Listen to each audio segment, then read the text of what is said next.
A very good morning to our viewers. Thank you for joining us for another podcast as we commemorate IOSCO Investor Week.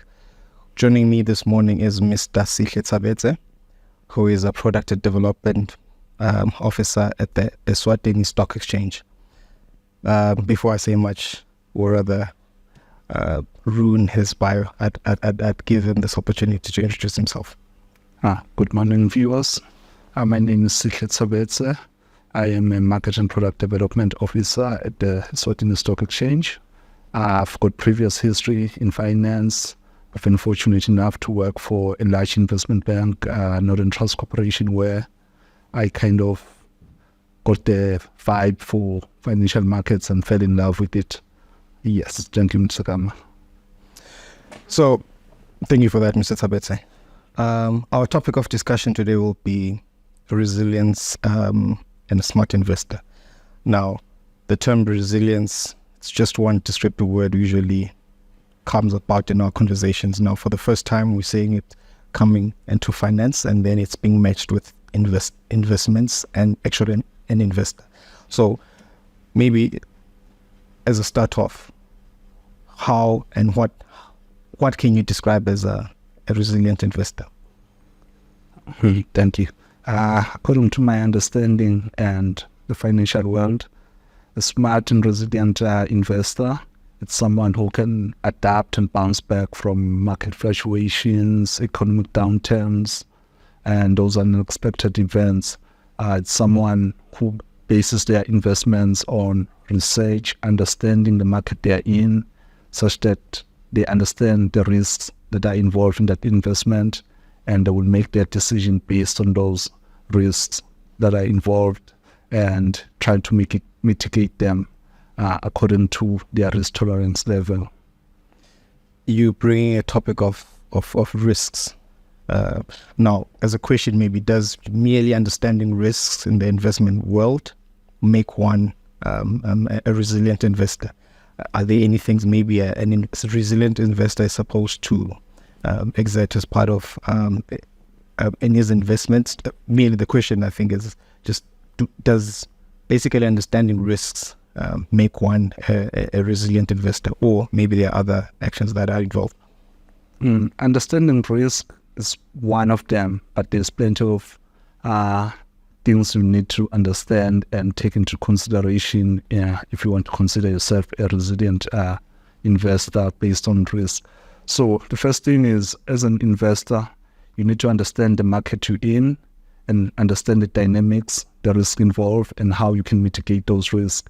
One of those ways of mitigating those risks is understanding that, okay, I have to do research, diversify my portfolio, having different asset classes such as stocks, bonds, real estate, commodities, just so that when there's a problem with one asset class, you don't suffer, your portfolio doesn't suffer overall. For example, if there's a downturn in stocks and you've got stocks, bonds, commodities, and real estate, you'll only suffer on those stocks, but then your other investments will kind of bring you up based on their gains. So you need to understand the risk, do your research and analyze, and luckily there's some professionals like your corporate advisors, investment managers, who will be able to kind of guide you, understand your goals, and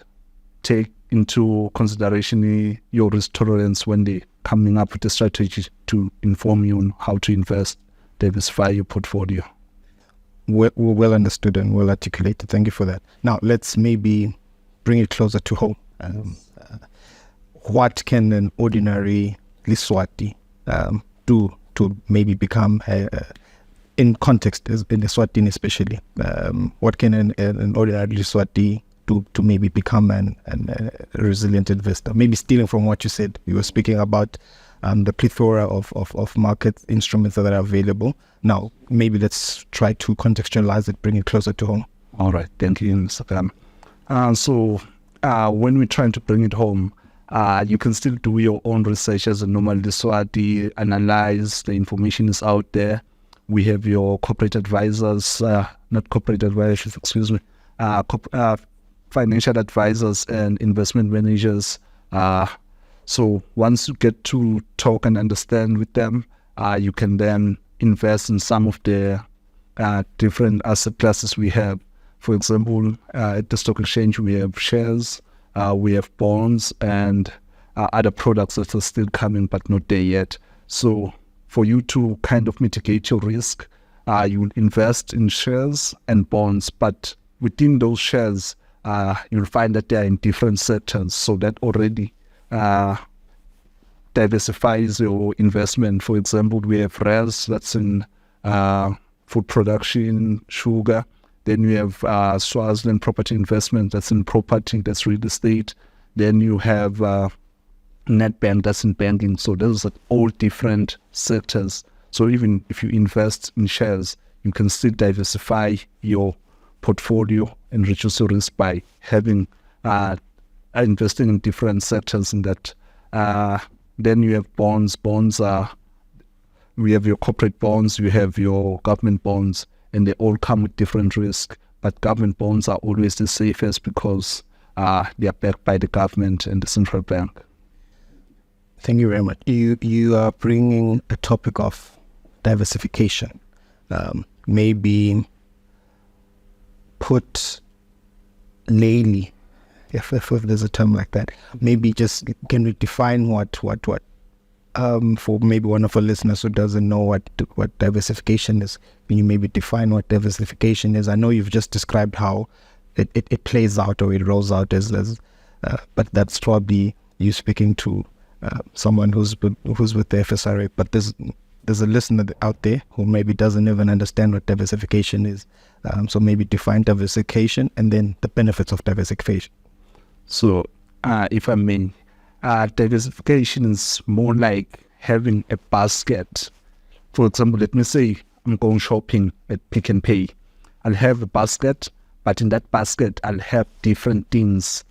So when they say don't put all your eggs in one basket, they mean that diversification is having your eggs your eggs being your investments in different places. So for me, diversification is creating a basket of assets that will have different risk levels.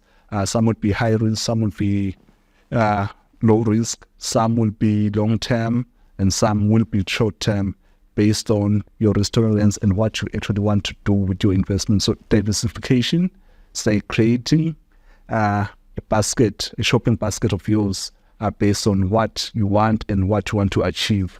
Those things. So in essence, with the different diversification and investment in these different classes, should one crash, I still have a buffer from the other classes. That's basically that's a good one. Maybe from your experience and your knowledge, can you maybe advise how at least what can improve resilience to manage these risks? Over and above maybe diversification and all right. So the main thing about managing this risk and creating your resilience, they always say as much as you will have a financial advisor or investment manager, it's also up to you as an investor to take your time, do your research, analyze, and then get some professional help. So as a way of being resilient, you can actually create an emergency fund that will help you when you have an unexpected expenses, income disruption.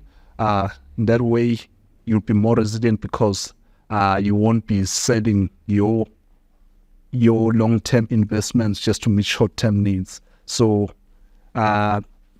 it's like creating a buffer there so that you don't go back and take what you're trying to build and just to meet short-term needs. So that could be through budgeting, investing in short-term and long-term assets. I think that's it. Okay, you bring a topic of budgeting. Can you maybe speak to the terms and maybe the need in terms of investment and how soon I may need my money, the different classes that they are there? you mentioned maybe there are bonds there. When we know these are probably long-term instruments. You may have also equities. So speaking on the issue of budgeting and then how soon, because remember, I've always heard of investments speaking largely to when I will need the cash out, when I will need this money, for how long I'm investing, and when I'll need this money. Once again, because we just spoke of the issue of budgeting. So different investment classes and the need for money, or what I'm preparing for or investing for. All right, thank you.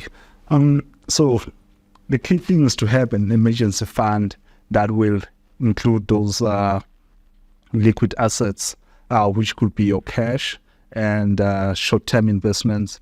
By short-term investments, it could be a 3-month investment that renews based on your preference. But since they are short-term, you can easily access them. So the key is being able to have funds or a way of turning those investments into cash to meet your short-term needs. So we have your short-term needs, short-term investments that could be your treasury bills. Even shares can be short-term depending on how liquid the market is, because if you in trouble, you need to change money, assets into money quickly. A vibrant and liquid stock exchange can do that for you, but shares are normally held for long term. So short term can be your cash equivalents, and you should be able to easily access them without having to pay high exit fees. Yeah, well noted. Maybe just to close it off, I know earlier you had spoken of the vast instruments that are there in our market locally. Given the current context, market performance globally, let's maybe bring it closer to home, and maybe it may be an instance where we are regurgitating what you spoke about earlier. But I'm trying to be a resilient investor. What instruments are there? What does the market have for me as a local Eswatini investor?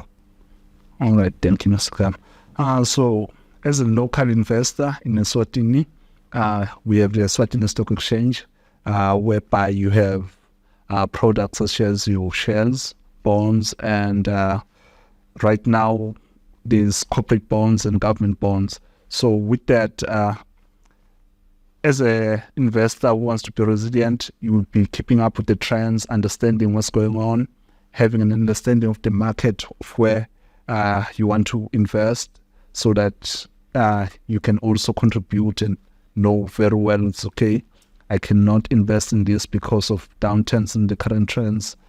So in Eswatini, I'll say the investment in bonds, shares, whether government or corporate, is a good one. But there's also others that are out there that are not listed on the stock exchange. But it's just making sure that you've done your research, you understand these things are registered, they're legal, and then you consult your financial advisor or investment manager, because they'll be able to draw up a whole plan for you on how and where to invest, and they will take into consideration your needs in terms of short term, which could include when you need liquid cash, and trying to look at your long-term investment, seeing whether you like risk. Remember, risk and reward are connected, so you need to balance them if you want to increase your portfolio's value. You need to have the low risk, which is your bonds, and you need to mix them up with your shares, because shares are high risk but they're high reward. So for an investor, you need to sit down with someone who understands all this before you even get into that. But before you go see that advisor, please, I always tell people, this is your money at the end of the day. Fine, they might have experience, but you should be understanding what you're doing and contribute to that. That's what a resident investor will do. Do their research, analyze, then consult a professional, create an emergency fund, have low risk, high risk, short-term investments, long-term investments. That way you create a portfolio that doesn't depend on one single asset class for its performance to get to the level you want as an investor. Mr. Tabetse, you've summed it up very well. The thing is, part of my notes, enclosure, I had research, consult, map up your risk tolerance, which I think will make at least what the very resilient investor. Thank you very much for your time. Listeners, that was Mr. Tabetse from the Stock Exchange, Market and Product Development Officer. Thank you very much for your time. We hope this was a fruitful session for you, and we hope you are taking notes, and we hope from here you'll make means to become a resilient investor. Thank you.